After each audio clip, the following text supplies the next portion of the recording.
pagharap nila sa isang matinding tanong, matinding kaba at takot ang nararamdaman ng 12 survivors. Sino ang hindi na dapat mag-survive tonight at bakit? Jane. Kasi lagi siyang nahuhuli.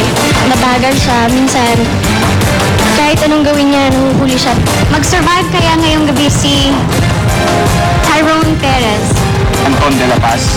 Jenilyn Mercado. Pero mas matinding nervyos ang inabot ng tatlong nanganib matanggal. At ang magpapaalam ngayong gabi ay si Hanggang sa malagas na nga ang grupo at magpaalam si Anton de la Paz. Hindi ko kayo makakalimutan lahat. Sa mga best friends ko dyan, si Dion and Rainier. Good luck sa inyo. Ngayong panibagong tests ang haharapin na natitirang 11 dito sa Starstruck.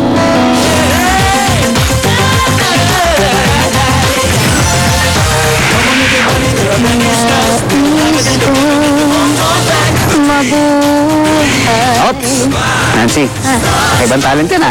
Thank you. Nagpa-practice na ako sa pagkanta dahil mapapasabak ang singing voice ko ngayon. Ganun. Alam mo, may tinatago ka palang boses no? Pero, mas magaling ka mag-host.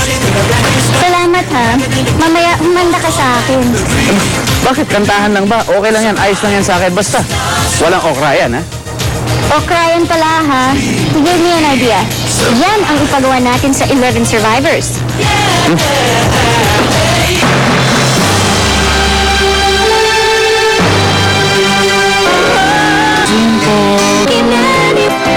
Ito na ang chance mong maging diva.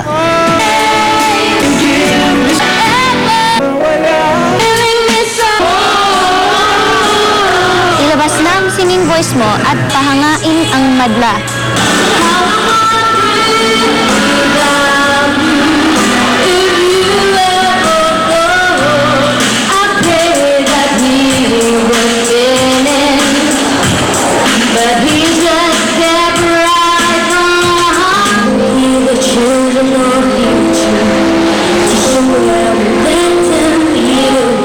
Alto, tenor, o soprano, kahit ano ang timbre ng boses mo, basta't nasa tono, ikaw ang panalo.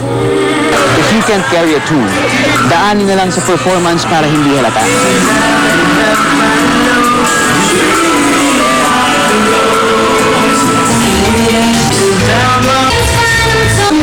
Huwag ka lang mapipikon sa okrayang wala sa tama.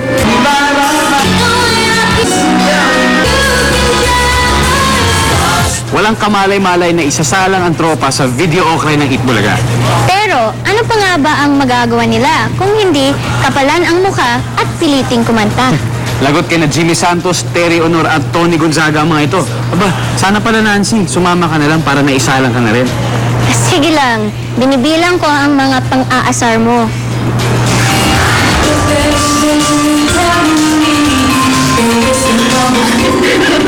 Medyo hindi ko alam kasi upbeat yung bizarre na turn din.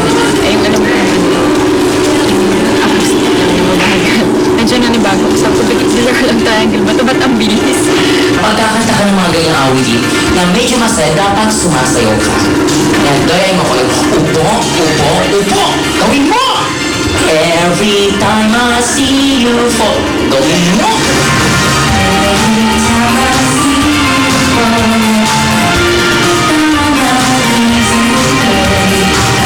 maganda ang mukha, kaya lang medyo mahiyain, pero okay ang boses mo. Maganda. Dahil dyan, bibigyan kita ng 5.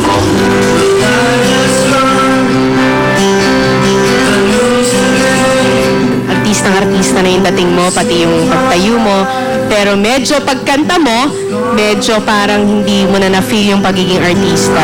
Medyo. Pero okay lang dahil kinanta mo na maganda yung song. At dahil doon, bibigyan kita ng 6. Palagay ko malayo ang mararating mo. Makakarating ka hanggang Tugigaraw. Maglakad ka na ngayon. Pero bago lahat, eto ang grade mo. I don't know him anymore.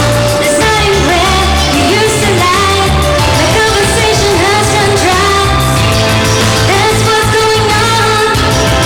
Nothing's fine, I'm torn. Maganda ang galing ng pagkakanta mo. Alam mo yung song. Pero i-advise ko sa'yo na bago ka umalis ng bahay at magdadamit ka ng maganda, huwag kang makikipaglaro sa mga pusa.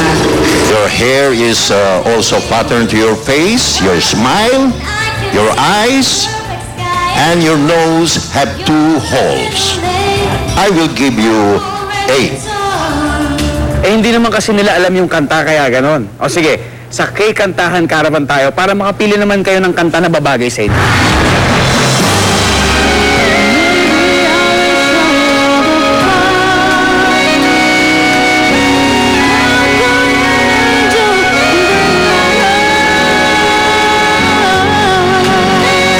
O di ba? Parang walang nangyari. Taas kasi ng kanta, ayan tuloy, bumababa ang blouse mo.